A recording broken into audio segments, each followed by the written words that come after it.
অঞ্চলে জমিদার অযোধ্যা রাম চৌধুরী আরাধ্য দেবতা ছিলেন। কিন্তু সারা বছরই তোমরা কিন্তু একটা বহু পুরানো একটা মন্দির, তো বাম সাইডে আছে লক্ষ্মীনারায়ণের একটি মন্দির।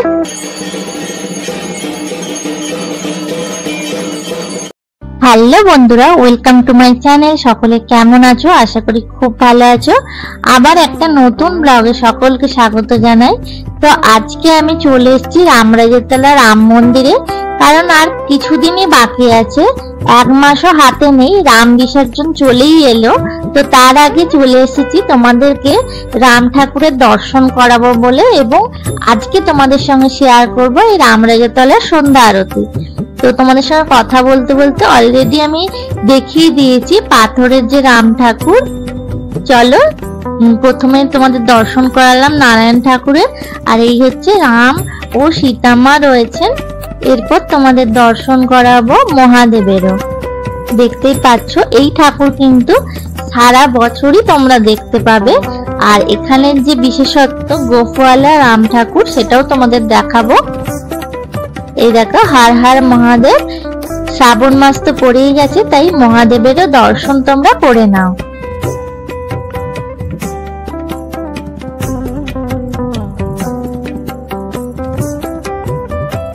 এই মন্দিরের ঠিক উল্টো দিকেই রয়েছে দেখো বড় যে রাম ঠাকুর, সেই রাম মন্দির। উপরে লেখা রয়েছে শ্রী শ্রী রাম মন্দির, আর তার চারপাশে দেখতে পাচ্ছ কিছু দোকানপাটও আছে, মেলা প্রাঙ্গণ আছে, যেটা কিন্তু এই 4 মাস ব্যাপী দেখা যায়। তো চলো কাছ থেকে তোমাদের ঠাকুরের দর্শন করাবো।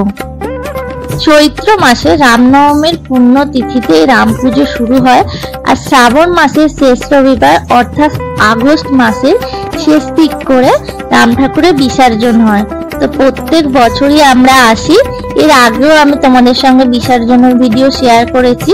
এছাড়াও এবছরেরও রামনবমী পুজো এবং এছাড়াও রাম ঠাকুরের যে প্রস্তুতি পর্ব সমস্তটাই আমার চ্যানেলে দেয়া আছে, তোমরা চাইলে কিন্তু ওখানে গিয়ে দেখে নিতে পারো, আমি লিংক দিয়ে দেবো।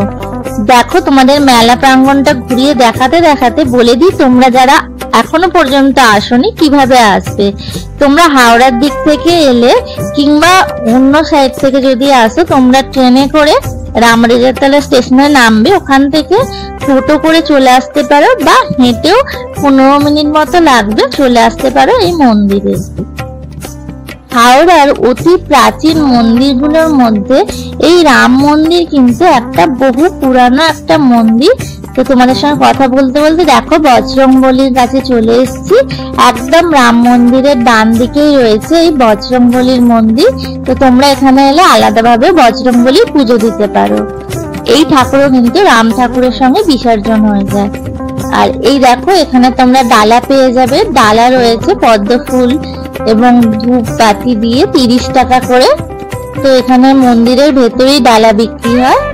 আরো কয়েকটা দোকান আছে, তোমাদেরকে সেগুলো দেখিয়ে দিচ্ছি। এই দেখো এই জেঠিমাটার কাছেও কিন্তু অনেক ফুল রয়েছে, ডালা রয়েছে। তো তোমরা এখান থেকে কিনে নিয়ে ঠাকুরের পুজো দিতে পারো। এই দেখো এই সাইডেও আরো একটি ডালার দোকানও রয়েছে। আর এই হচ্ছে প্রভু মন্দির দেখাবো। তার আগে দেখো ঠাকুরের ঠিক বাম সাইডে আছে লক্ষ্মীনারায়ণের একটি মন্দির। তো তোমরা সেই ঠাকুরেরও একটু দর্শন করে নাও। এছাড়াও এখানে নারায়ণের যে বামন অবতার, সেটাও কিন্তু এখানে তোমরা দেখতে পাবে। এছাড়া এই রাম মন্দিরে এলে তোমরা সাবিত্রী সত্যবানেরও দর্শন করতে পারবে। সেই মন্দিরটা কিন্তু বাইরের দিকে আছে।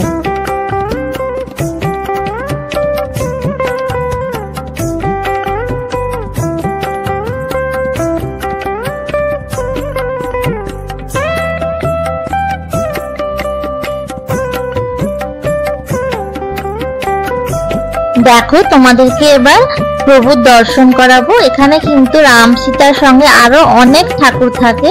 উপর দিকে আছেন বাসুদেব রয়েছে, দুপাশে ভারত মাতা আছে, সরস্বতী মা আছে, জগদ্ধাত্রী ঠাকুর আছে, আর মাঝখানে দেখো রাম ঠাকুর ও সীতা মা আছে। তার দুপাশে আছে মহাদেব ও ব্রহ্মা ঠাকুর আছে।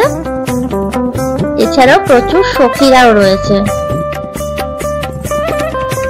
প্রায় 300 বছরেরও বেশি ধরে এই পুজো চলে আসছে আমাদের রামরাজতলায়। অযোধ্যা থেকে প্রায় 900 কিলোমিটার দূরত্বে অবস্থিত সাঁতরাগাছি অঞ্চলের জমিদার অযোধ্যা রাম চৌধুরী আরাধ্য দেবতা ছিলেন এই রাম ঠাকুর।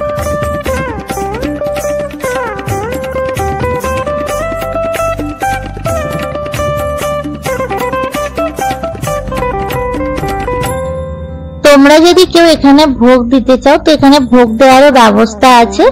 দেখো তোমাদেরকে দেখিয়ে দিচ্ছি, এখানে লেখা রয়েছে দুপুরবেলা যদি ভোগ দাও তাহলে অন্ন ভোগ হচ্ছে 250 টাকা, লুচি ভোগ 200 টাকা এবং পায়েস ভোগের জন্য 220 টাকা করে মূল্য এখানে দিতে হয়। তো তোমরা যদি কেউ চাও এখনো পর্যন্ত যতদিন ঠাকুর আছে এখানে ভোগ দেওয়া হবে।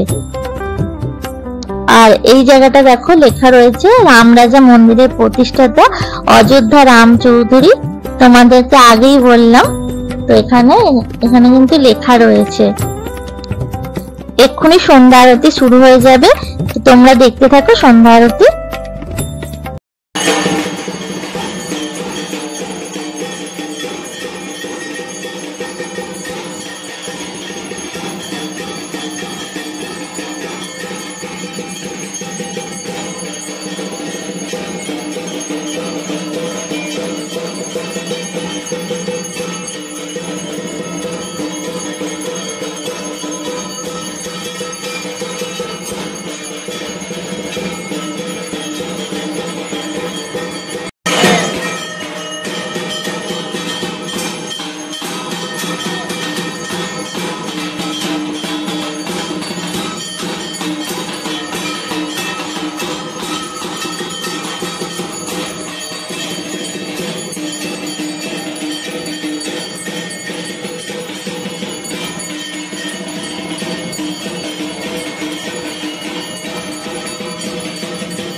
দেখো আরতি প্রায় শেষের পর্যায়ে, তো তোমাদের সঙ্গে শেয়ার করলাম কেমন লাগলো। যারা আসতে পারছো না তারা আমার ভিডিওর মাধ্যমে দেখো।